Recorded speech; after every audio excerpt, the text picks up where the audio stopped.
Hey everyone, this is Meyer, and in this video what I'm going to be doing is showing you how to write easy trance melodies in 5 simple steps. This is going to be the melody we're going to be making in this video, so take a listen.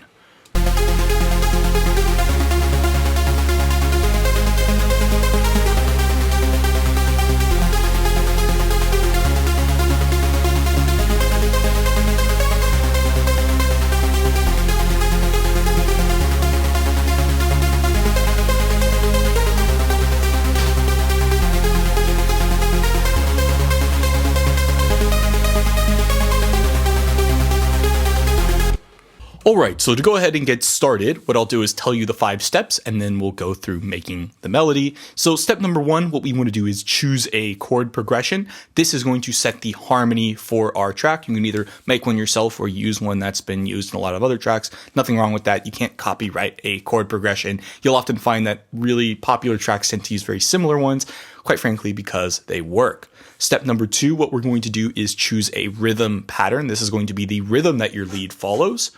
Step number 3, what we're going to do is transpose our rhythm pattern to match the harmony or match the chord progressions we chose in part 1. This is really important, so we're following the chords and that kind of gives us a direction or sort of a path or lets us tell a story.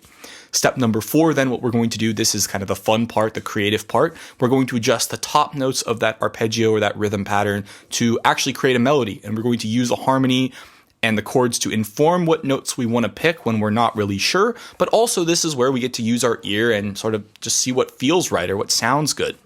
And lastly, step number 5, this is pretty easy. We want to just transpose it to our key of choice. If we're working with the vocalist, we may already have some keys that are picked out for us, or what may end up happening is the bass note of our track may actually dictate what sounds are going to sound good on a club type of sound system. So that's the other thing we want to think about as well.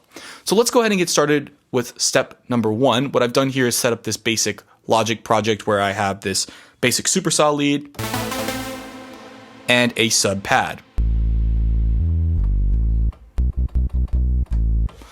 So for step number 1, we need to choose a chord progression. Now, what I've done here is in the description, I've linked to this MIDI pack I've made with Ready for Masterclass, which under the sub pads has over 150 different chord progressions, all taken from released trance tracks. I encourage you to be able to make your own and practice making your own, but if you want just to get a head start or you want to start with something that's already worked, nothing wrong with that. All of these I've spent years analyzing and kind of categorizing, and these all have been transposed to A minor or C major, so they're only going to use the white keys on the keyboard, which is just helpful if you're not sure how to play in every single key. You kind of can use some of the same relationships or the same ideas of how chords work without needing to recalculate everything. So let's go ahead and just find something that I think may work well. I mean, a lot of these are really good. A lot of these are going to work really well for sure. Let's go ahead and choose, I don't know, 1, 6, 3, 5. I don't know. So I'm going to drag this in here and it's going to put it here. It may ask you to import the tempo information. I'm going to click no, and I'm making sure my tempo here is at 138. So this is what we have.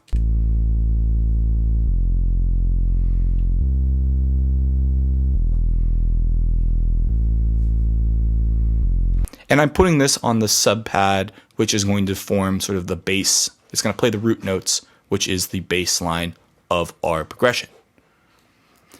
Now what I'm going to do is move on to selecting a rhythm pattern. So I'm going to go back in my MIDI pack. I have these rhythm patterns. There's over 50. Once again, they're pretty standard ones that you can use. There's nothing really special or magical about this. It's just, there's some that tend to work, that tend to be used quite a bit, and just because of the rhythm between upper and lower notes. So what I'm going to do is go ahead and select one of these and drag it in like this. Now this isn't going to follow the chords, but let's go ahead and listen to what we have.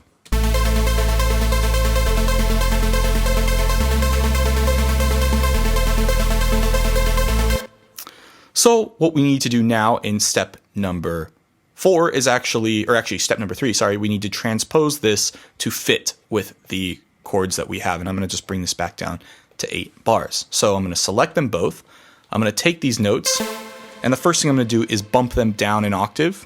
So I'm going to hold down Alt and Shift, press the down arrow, and there we go. And from here, we just need to select these and transpose them to match the chords. What I'm looking for are these bottom notes. So I'm holding down Alt, pressing the down arrow, I'm going to select these guys,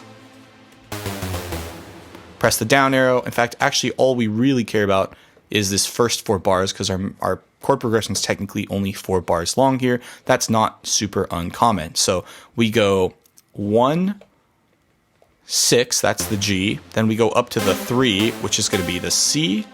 So if I select this and, oops, I accidentally selected that note. C, and then we go down to the E. That's what this is going to be. So what I'm going to do is just loop this by dragging the loop, and then I'm going to hit Command J. Oops. Another easier way to do this, actually hold down and click Alt and drag, and then hit Command J to glue it together as a single pattern, like so. So now this is what we have.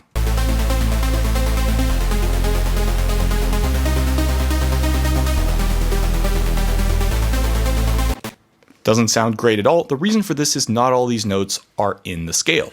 So the real easy way to fix this is to just select these notes, and we're just going to choose C major Ionian, and you can hit this quantize button, and this will quantize them all to be in the scale. This is now what we have.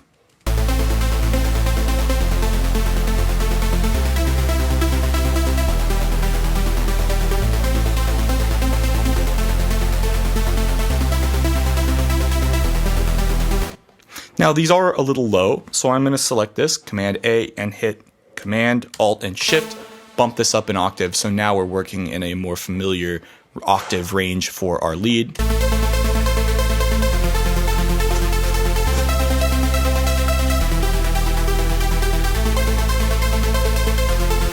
So one thing to note are which notes tend to sound good when we move on to step 4, which is adjusting particularly these top notes. Now this is a third. A third is you start on the root note, which is A, and you just move up 2 semitones. That's a third. It sounds like this. So let's start it from the beginning. Actually, one of the things I like doing, I right click on the play, is click play from last locate position and deselect play from cycle, so that way if I click a place like here at the beginning, it'll always restart back to where I clicked before, which was really helpful for when you're changing notes in the melody at a certain point to seeing what it sounds like. So this is what the third sounds like. This is what the tonic sounds like, or the 1. And the other one that tends to sound pretty good is this 5th, which would be starting from the A, you would go up 4, which would be up to the E. So let's go ahead and start on that third. I think I like this third on the C, and we can go ahead and see how we can create this to be a nice sounding melody. So the first thing I'm noticing, it may sound good to kind of have these notes transition from one chord to the next, like this.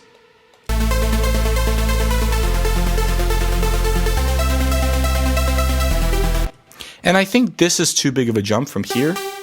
So if I'm playing this E, my options for the E are either the notes that I may try to gravitate around are this E, could be this G, or the B.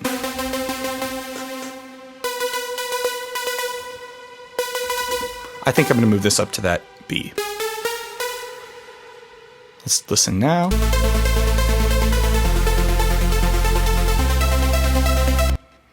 And I may want to have this step down as well.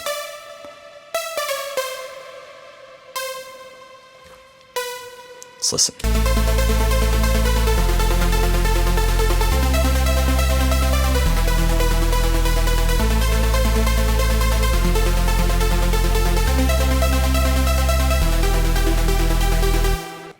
So that's sounding pretty good. There are a few things we can probably change to make this a little more interesting here, but I think we're off to a good start.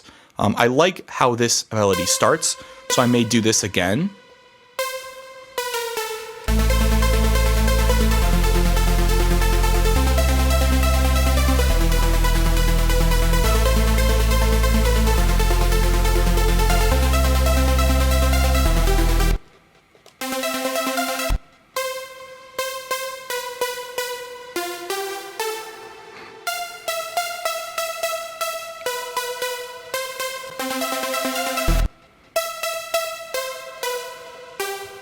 So maybe we'll stay on that E for a little bit.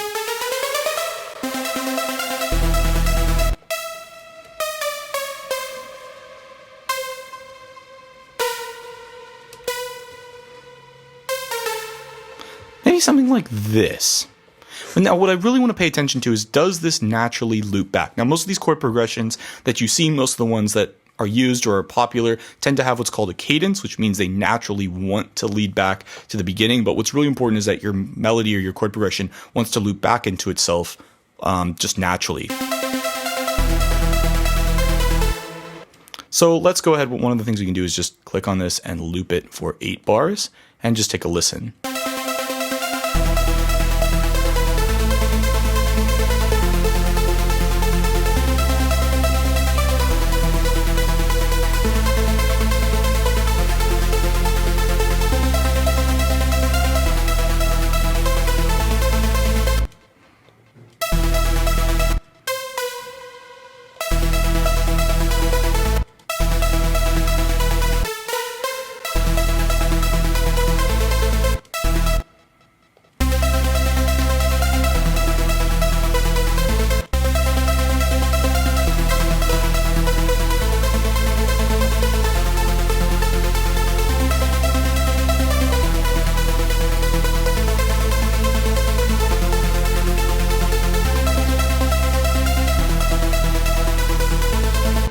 And at this point, we could say, oh man, we're done. We've kind of made the melody. But what I like doing is making a 16-bar melody, because chances are you're going to be playing this several times. And if you're doing this over, say, 64 bars, an 8-bar melody, you're going to loop 8 times. Whereas if you do it as a 16-bar melody instead, you're only going to have the same thing playing 4 times. It's less repetitive. It's more interesting. Even some small changes to the melody can be one of those things that separates, you know, a good producer from somebody who's really great and really puts a lot of thought and energy into it.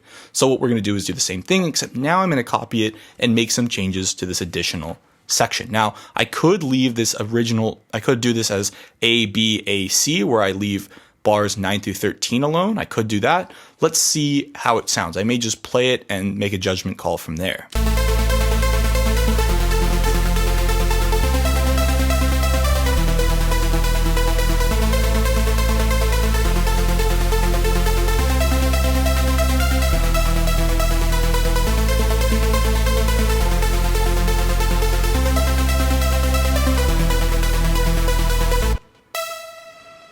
And I think that's what I'm going to do. I think I'm going to leave bars 9 through 13 pretty much alone. And starting at bar 13, I may just do something a little bit different. So maybe we'll start on that 5th instead.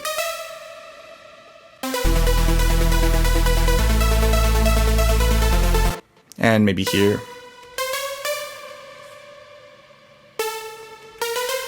And that C is going to work well with the F, because that C is the 5th of the F. So we get this sort of parallel movement between the bass moving down and the melody moving down.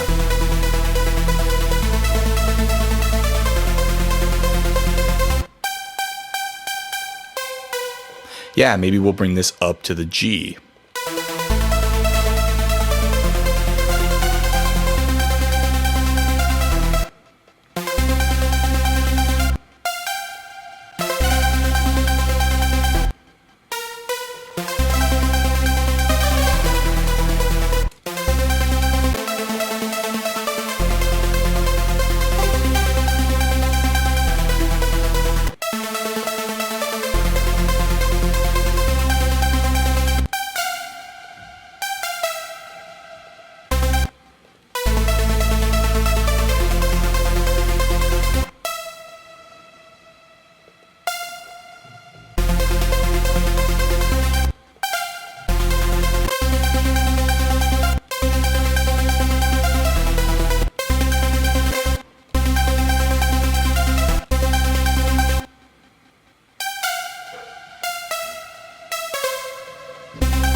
So what I'm really listening for is to make sure this loops back nicely. I'm not 100% happy with the way this is now, but I'm just kind of listening to how I want this to lead back into it.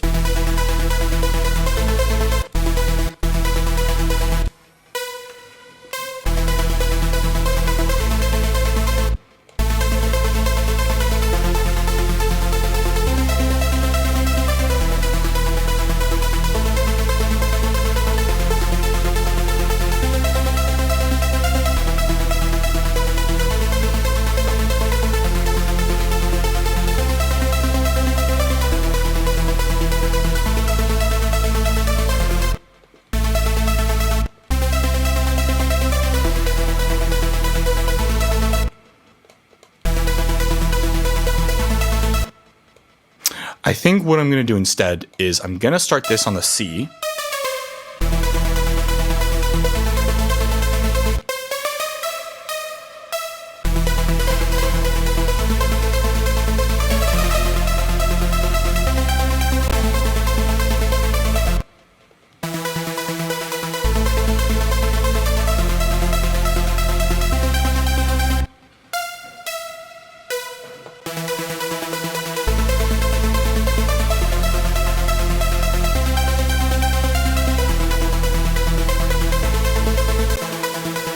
Now I think that sounds good. Let's go ahead and listen to the whole thing.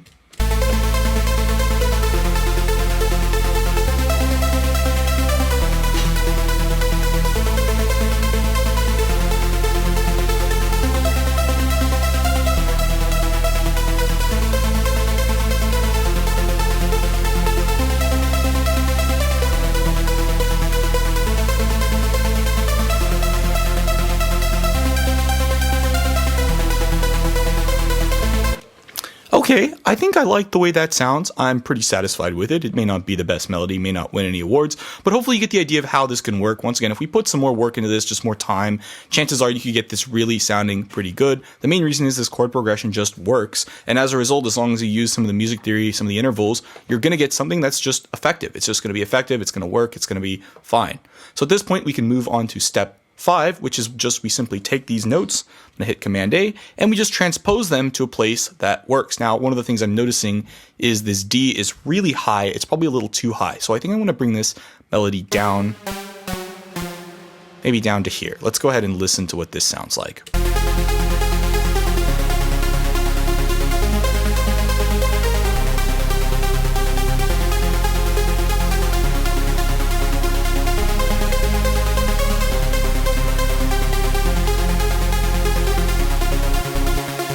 And the only thing I'm noticing is these bass notes are a little too low. So I'm just going to hit Shift, Alt, and up so that they come up an octave. So we're not going too deep into that lower sub-range that no club systems can reproduce.